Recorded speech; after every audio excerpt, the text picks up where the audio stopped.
Well, hello to those of you who are joining us on Facebook and YouTube. This is 8020 United Methodist Church. We are talking about, around our tables, about whether we think that life in general, people's lives, is determined more by fate or by choices.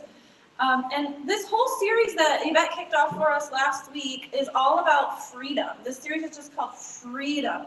I've kind of adopted a personal motto that was one of the themes and the most important pieces of the work of Ignatius of Loyola. It's this concept that greater spirituality always leads to greater freedom. Greater spirituality, deeper spirituality always leads to deeper freedom. That this entire spiritual life is a journey toward truer, greater, more genuine, more authentic freedom. It's interesting because, when the focus is on freedom, it's not like holiness or perfection or purity or even love, but that they really truly focused on the idea of freedom. And the God of fate or destiny, the God of the universe that I believe in, does not want to trap us or keep us imprisoned or treat us like puppets or like miserable subservient serfs or make us into clones of Mother Teresa or the Pope or something or one another, but truly wants us to learn how to live in and walk in and dance in and experience true freedom. Now, the group of people that produced what we now know as the Bible, particularly the Old Testament, were the Israelites. It was an ancient tribe in the ancient Near East. And the entire Old Testament is just a description of their experiences with this God, with Yahweh, the stories of this God, how God interacted with them, and all these stories reveal who this God was. And from early on, this is something that's so interesting to me. The single greatest defining faith story of this people, of this entire faith tradition, that story doesn't describe God as a tyrant, doesn't describe God as a judge, doesn't describe God as a punisher, or even the good things, a healer or a friend or a companion. The single most defining faith story of these people, the one that they cling to and tell one another over and over and over again, reveals this God as a liberator. Freedom is so important in our faith tradition. And no matter who we are, part of the human condition, we continue to struggle to live as completely free people. So the question from earlier about faith or about choices, one of the researchers that I really have enjoyed and appreciated her work is Dr. Ruby Payne, and she studies different American social classes, and thousands and thousands of interviews with people in different, poverty, middle class, wealth. And the answer to the fate or choice question, not yet, truly depends on which social class you typically find yourself in. Because in her work, that there's a prevailing idea that not for everyone, but a majority of the people in these different social classes share the same ideas about this. It's probably not difficult to guess, right? So what she has found is the prevailing idea among those in poverty is destiny, fate, that there's so much outside of our control, right? That's what kind of determines most of life. We can't do very much to change things. So there's a strong belief in fate. Now, middle class, guess what? They think and value and are taught about choice. You can alter your future with making different choices. That's something that's really a prevailing idea. Well, because they have more options. Exactly. When you do something and it makes a difference, you start to go, oh, I feel powerful now. When you do something, it doesn't make a difference. You go, oh, I feel powerless, right? And then wealth has this prevailing idea about this, that it's the destiny of the wealthy to help others. Like, we have a moral obligation to be generous. Still, though, that one has choices. Now, psychologists call this an internal versus external locus of control. And so I want to look at this little chart here. I don't know if this is something I know is interesting to me, but like, if you have an internal locus of control, it's that whole first column, that you tend to see your life and interpret the things that happen in your life a lot about what you have done. Like, I succeeded because I worked hard, I made the right choices. I failed because I made a mistake, I didn't prepare well enough, right? Do you see all of that? Like, a lot of it has to do with what I can change. And if you have an external locus of control, like, let's say something good happens to you, it's like, oh, I was lucky, or somebody helped me, right? Or, oh, I failed because that was unfair, I had bad luck, right? And this is the whole idea of fate versus choices, right? There's external rewards. And so psychological research generally highlights that cultivating an internal locus of control ends up being beneficial for long-term health, goal attainment, and overall happiness. Obviously, if people feel empowered, then that is a better way to live as an empowered person. We want to see that what we do makes sense and will change our situations. But it's not too difficult to see why those in poverty might adapt more of the perspective of fate or chance. It's a little bit like learned helplessness. Are you familiar with that concept of learned helplessness? It's an idea from psychologist Martin Seligman. When people or animals are trapped over and over and over and over again and unable to get out, then guess what? Even when the doors open, what do? They stay trapped because that's what they're used to. Because they gave up, because they learned over and over that their efforts to improve their lives made little difference. So they slowly developed this mentality of powerlessness. It's all they know, it's what life has taught them. We see this in history over and over and over again, right? We saw the newly emancipated slaves after the American Civil War. When slavery ended in the United States, millions were legally free overnight, right? But so many of the formerly enslaved people remained on the plantations. Why? Not because they wanted to be slaves, but because they'd been denied education, right? They had no property. They had no financial resources. They lived their entire lives under someone else's authority. Freedom was real, but exercising freedom required learning entirely new ways of thinking and living. So historians have realized that true freedom requires not only legal liberation for people to learn different ways of thinking, to develop agency, self-determination, and confidence. That doesn't happen overnight after years of victimization. The challenge becomes, now that I'm free, I don't know how to live like a free person. And friends, Juneteenth is this weekend. It's coming up where we celebrate how this next stage of freedom, like these people were free, but they didn't know it yet. And it's this journey, this progression toward freedom that they can finally be fully free. It's similar to people who have survived abusive relationships. Do you see like the correlation with all these victimization situations or institutionalized prisoners? Even after the controlling person is gone, they may ask permission for everything, avoid making decisions, expect punishment, doubt their own judgments. The external oppression has ended, but internal patterns remain, and healing involves learning a new identity, not merely escaping an oppressive situation.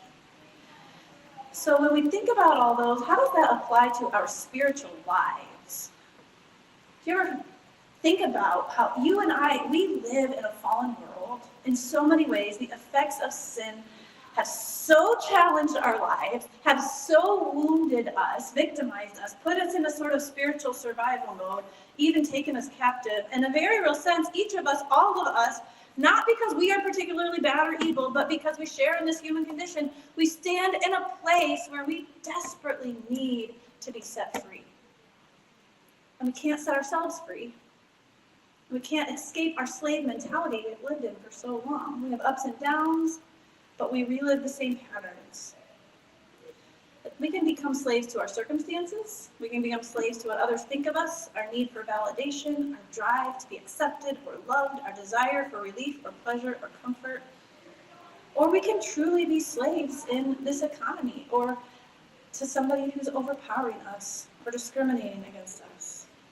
And friends, I don't know about you, but it's easy to get tired. You know, just tired. Tired of all the painful blows. Tired of chasing what we can't seem to hold on to. Sometimes tempted to stop trying. You reach a dead end and you just get tired.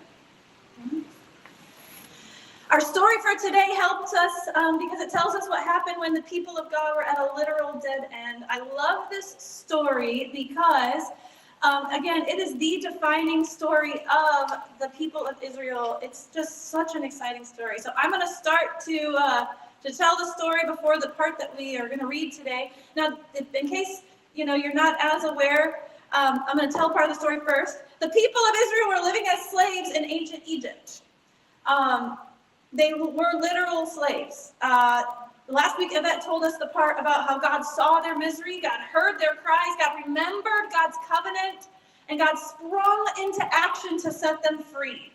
So God called a man named Moses to be the leader of this deliverance. And he went down to the Pharaoh, king of Egypt. And Moses, what God said through Moses repeatedly to the Pharaoh, imagine this, the most powerful human being on the earth in the most powerful empire. The Pharaoh, king of Egypt, Moses, God said through him, let my people go so that they may worship me. I thought that is interesting. We haven't put this up on the screen yet because this is like the thing that he keeps saying over and over and over through this long story of this progression of freedom. Let my people go so they may worship me. Notice how the goal isn't simply freedom from something, not just set them free, but freedom for something. Not just free from the Pharaoh, free from the oppressive labor, free from the ruthless violence, but freedom for something. To be free to go and worship God. To be free to begin to move toward a worship mentality. We could spend all day just on this point. It's so important, but the story is so good, so we read on. So Moses started peace talks with this ruthless and powerful human king, this Pharaoh. He pleaded for the freedom of his people. And the resounding and repetitive answer from Pharaoh was, no. Their labor is too profitable for me. You ever tried to peel power away from someone? Take something that a powerful person has. You can't do that easily. So God starts to do signs and wonders, and there were 10 plagues. This whole story is just this. God starts out with like first little silly annoying stuff like infestations of frogs and gnats and flies and locusts. Last summer I felt like I was living in part of this Bible story. Was that last summer or the summer before? We had all those cicadas. I can't remember. It was one of them. Yes, it was. And they were everywhere. And anyway, that was crazy. But back to the story. The Pharaoh kept saying, after every single one of these plagues, he kept saying, no, I won't set these people free. But God wouldn't back down. God wanted God's people free. So God slowly progressed to put more and more pressure on Pharaoh and the Egyptians, like livestock, boils on their skin. It got closer and closer to affecting them more and more. Darkness and eventually death. This was God's mighty arm working to liberate God's people. Freedom was that important to God. So finally, as Pharaoh's firstborn son lay dead in his arms, it was the only thing that broke his ego, his power trip. He finally summoned Moses and finally said, you and your people, get out of here. After 430 years of slavery. So one night they packed up their things and they left. Like we talked about in the beginning, it's one thing to be set free physically, legally. It's another thing to learn to get out of that slavery mentality. But this is where their journey toward freedom began. And we start with Exodus. Oh, it says in Exodus 13:17, when Pharaoh let the people go, God did not lead them on the road through the Philistine country, even though that was shorter. For God said if they faced war, they might change their minds and return to Egypt. So God led them around by the desert toward the Red Sea. It says in there they brought their weapons. They were ready for battle. But now this is interesting to me. What if God had led them on that quickest route? Well, maybe it would have been more expedient to just slaughter a few Philistines, get them going quicker. What would the defining story of the people of Israelite be then? It would be a story of military victory, right? Is that who this God wanted to be known as? Or maybe we would be tempted to give them credit for fighting hard enough or skillfully enough and not give God credit for their rescue. But I don't know. Instead of that, God leads them somewhere else instead. Where did God lead them? To the edge of a sea. It's strange, right? Like they appear totally stuck. At this point in the story, we know, some of us have read beyond and we know the end, but if you're like actually real time going with the story, at this point in the story, what in the world is God doing? This doesn't make any sense. It seems totally nonsensical. To the Israelites, Moses, do you have a clue what you're doing? Why are we here? We're just stuck. Is your journey to freedom where God is leading you? Does God ever lead you to places that don't make any sense at all?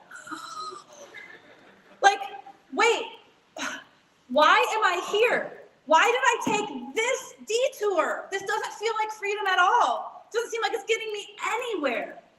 What in the actual world is God doing? Do you ever question God's sanity?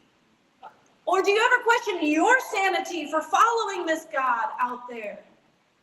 Why are we stuck by the edge of the sea? Whose brilliant plan was this? And how do we get out of here? Now, to make matters worse, Pharaoh gets word that they're like idiots wandering around and stuck by the sea. And he starts to feel powerful again. Exodus 14:5, Pharaoh says, "What have we done? We've let the Israelites go and have lost their services." So he had his chariot made ready and he took his army to go after them.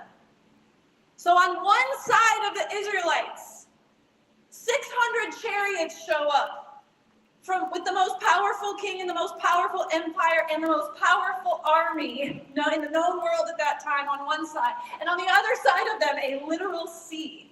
And through everything it seemed, and the way that it appeared to them at this time, the Israelites feel as though they are at a complete and total dead end. Have you ever had a dead end moment? A sea of bills piling up. Nothing working out. Powerful people against you. Maybe even coming after you and your people. And so we get to Exodus 14:10.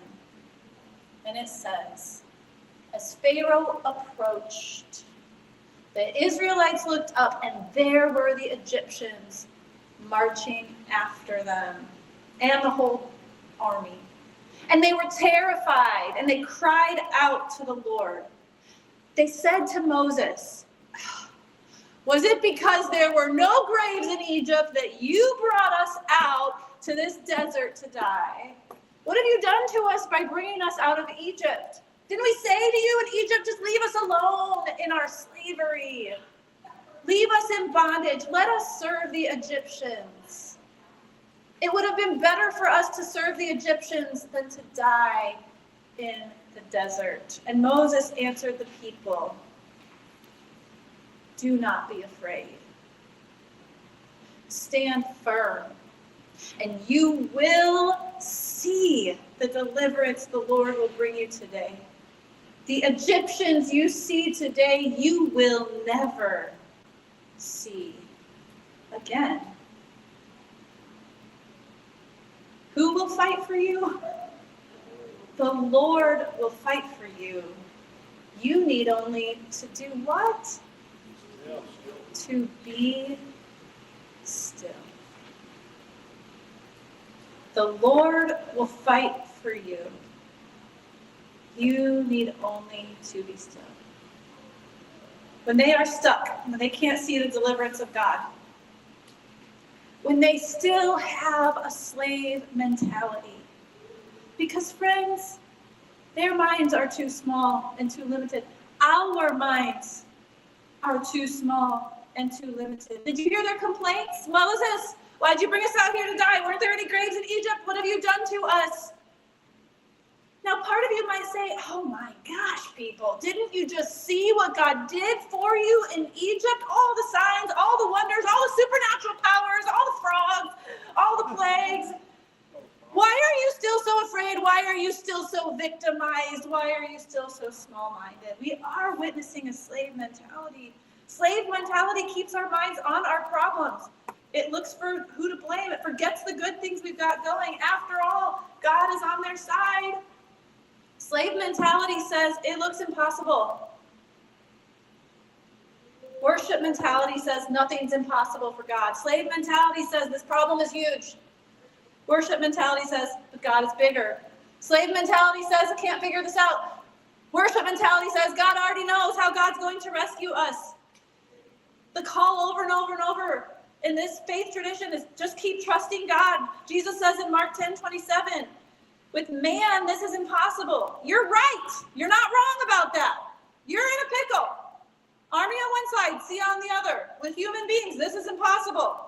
But with God, all things are possible. I don't know how Moses already had that worshiper mentality. How did that happen? I don't know. He's the only one, though. Moses says to the people, don't be afraid. Stand firm. You will see the deliverance of the Lord. God will bring it today. The Egyptians, you see your enemies. You'll never see them again. The Lord will fight for you. You only need to be still. And the story goes on and tells Moses, raise your staff and stretch out your hand over the sea to divide the water so that the Israelites can go through on dry ground. So Moses did that. He raised his hand, his staff, and stretched it over the sea. And all of a sudden, there's two walls of water that made a path for them through the sea. And then it wasn't even muddy. They walked through on dry ground. Them, their kids, their animals, their things, all their suitcases, all their, buggies. I don't know what their ancient transportation things were called. Gosh. But they walked right through on dry ground. The waters were divided, and the Israelites went through the sea on dry ground, the wall of water on their right and on their left. And then Pharaoh orders the Egyptians, oh, look at that. Let's go get them. So they go after them, their chariots, their horsemen. But after the last Israelite is safe on the shore, on the other side, they pull that last little toddler out.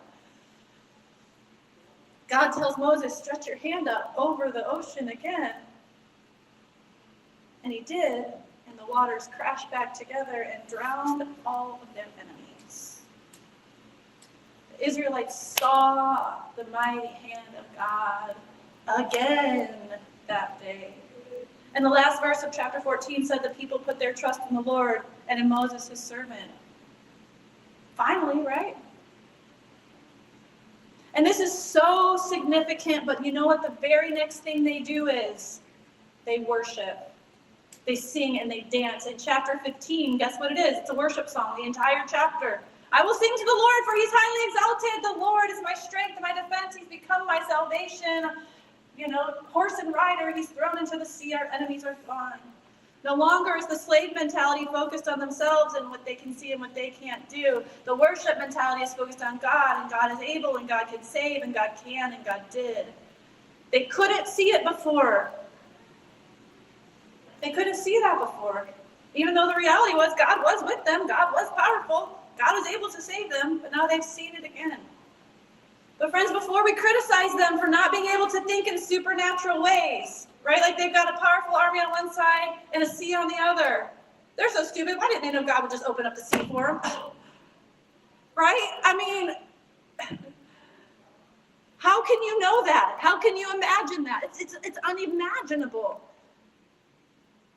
But what about us? Our problems are also very real. Our enemies are also sometimes very powerful. Or they seem like it. When we reach what looks like a dead end, what is our mindset like? Do we despair? Do we complain endlessly? Do we focus on ourselves, our smallness, our powerlessness, our circumstance, the power of our enemies? It's still slave mentality. It's understandable, but that's what that is. Do we look around and let our fear just grow and grow and grow and get bigger and bigger and bigger? Or do we look up?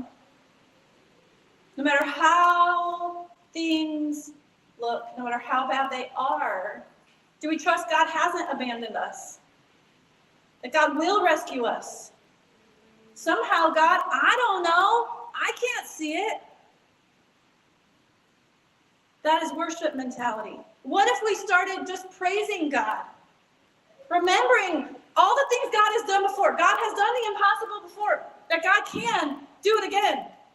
Believe that even though we can't see it yet, even though we can't even imagine, because our minds are so limited and so small. Why would we even just imagine God will just like open up a sea? We couldn't. But why can't we maybe just start to turn our attention, our mind, our focus, our hope, not on what we can't do and our powerlessness and our enemy, but turn it onto God and say, God, we're trusting you here. Come on, God. What are you going to do? Because we know you can. That God, you can do something extraordinary, even if we haven't thought of it yet.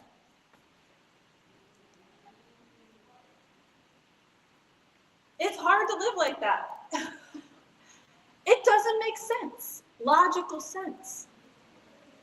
But we see over and over and over that when we do that, when these people live like that, they start to see their freedom before it even comes. We often live as like we're victims of fate, but the answer isn't even just to believe in ourselves more, to be more empowered in ourselves. That's great when we can. Because when we get into dead ends, we can't even set ourselves free, no matter how strong we think we are. I wonder, what would it be like if we stopped saying we believe in God, but living like God doesn't exist and can't rescue us and save us? This God is a liberator.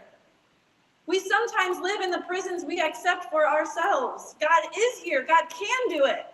Are we going to turn and worship and ask? Even the most successful and talented and influential and privileged among us are equally spiritually no better off. We can't even have an imagination sometimes for what a life of freedom, true freedom, could look like. And the truth is, each of us are really powerless to set ourselves free. What we need is a God who is hell-bent on our liberation, physically, mentally, spiritually, and we have a God like that.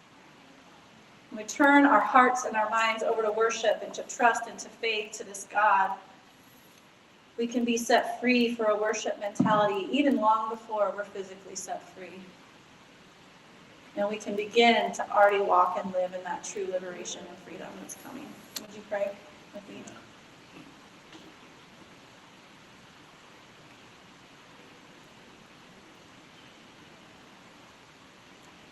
Oh God.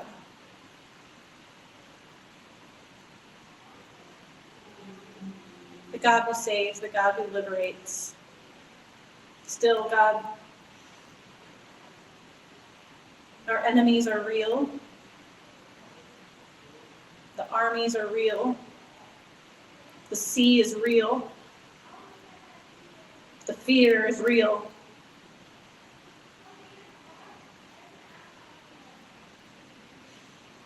God, I pray that you can open up our eyes to see realities, that you are greater, that you are bigger, that you are on your way, that you are coming to set us free, that you've already put a plan in place. Let us turn to you. Let us wait on you. Let us trust you. Let us praise you until we see it. Because God, if we're honest with ourselves, you've done it before.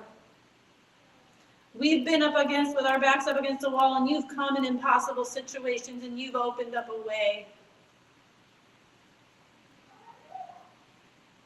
And so, God, I don't know what everyone's dealing with in their lives right now, or their people that they love, but God, you do. I don't know what battles or what seas people are next to, but you do. And God, we pray that you would come and open up that way, that we would see it. Turn us away from just worrying and fear and looking around and criticizing and complaining and focusing on how big the problems are, and remind us, give us a mind that believes and a heart that trusts that you are bigger, that you can open up a sea. I Pray that you would do that for your people now, those who are struggling against so many different things, God.